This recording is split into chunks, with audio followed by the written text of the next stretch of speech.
Chapter 25. What is it, Gabe? Imogen was concerned. He'd gotten the strangest look on his face. Are you having second thoughts? Are we in trouble? She looked around. Everything seemed quiet to her. When he shook his head, she let out a sigh of relief. She'd been on edge since she'd arrived back in Vermont. Imogen didn't think her heart could take any more stress.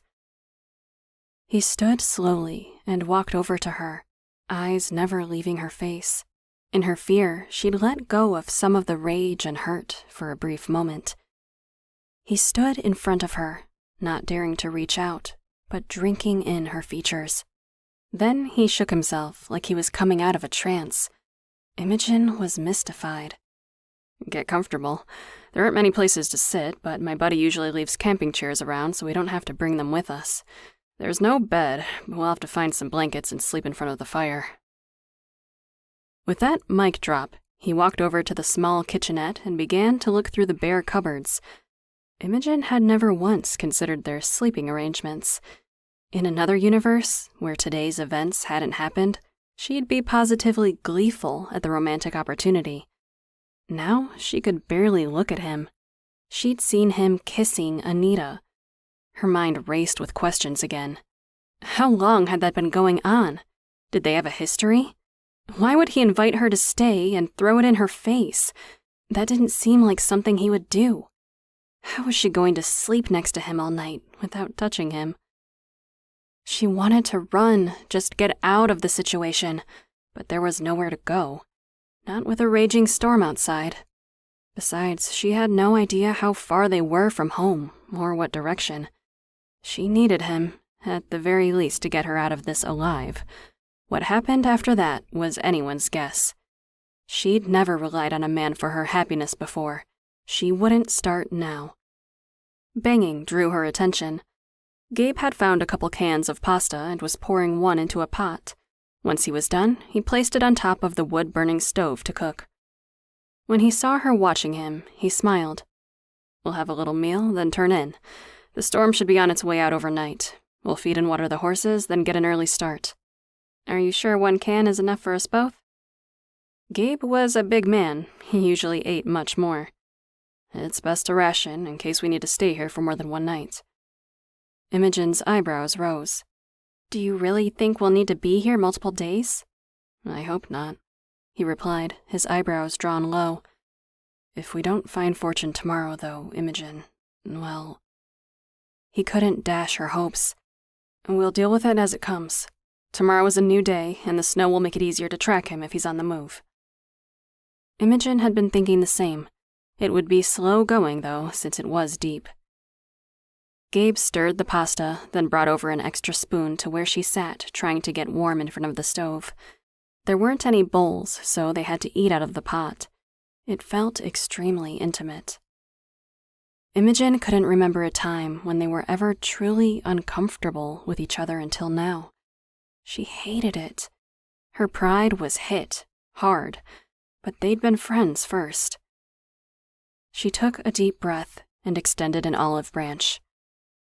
I'm ready to listen now. Gabe inhaled quickly, surprised at the sudden shift. A noodle slid down his throat and he choked, gasping for air. Imogen jumped up and started hammering at his back.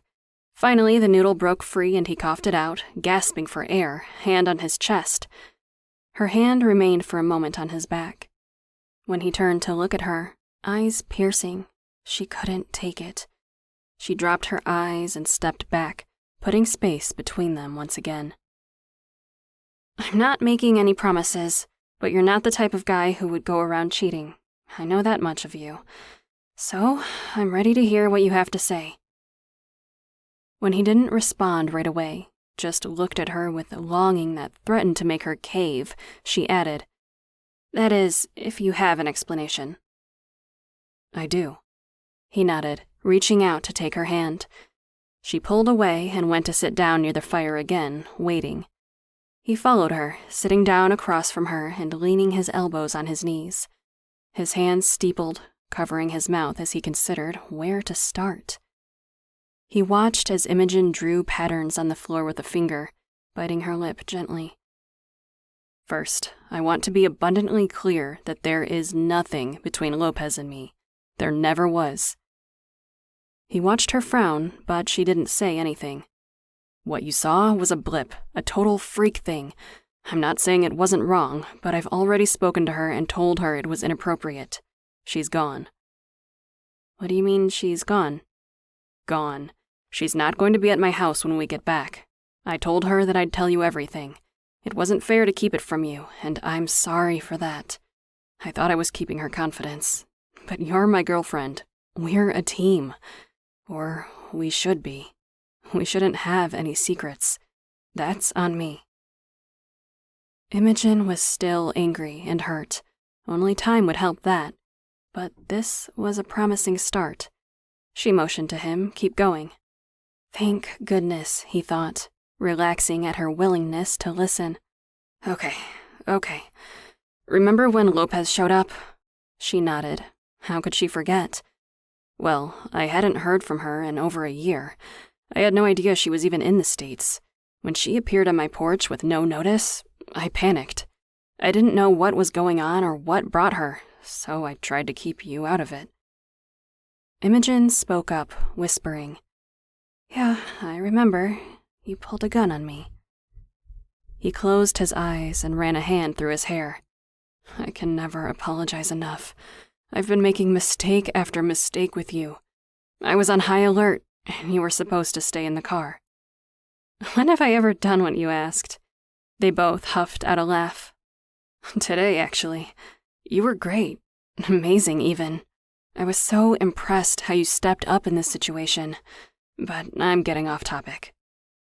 Imogen glowed at the praise, which was high indeed. He continued. She told me she'd left her ex after he'd hit her. She went dark and had to get out of town, somewhere he couldn't track her. Okay, Imogen said slowly, drawing it out as she thought. But I'm assuming he found her because I definitely didn't recognize the guy on the ground. Why didn't she go to the police? That's where it gets trickier. He's a cop. She thought that if she filed a report, his colleagues would bury it and make her life worse. It's not like her, but she bolted. She didn't know where to go, only that I lived remotely. So she came here. It makes sense, I guess. If you hadn't been in contact, her ex wouldn't be able to connect the two of you. Exactly what she thought. Lopez asked to lay low for a few days at mine. Honestly, I should never have let it go on so long. She hid out, which isn't like her, and got too comfortable.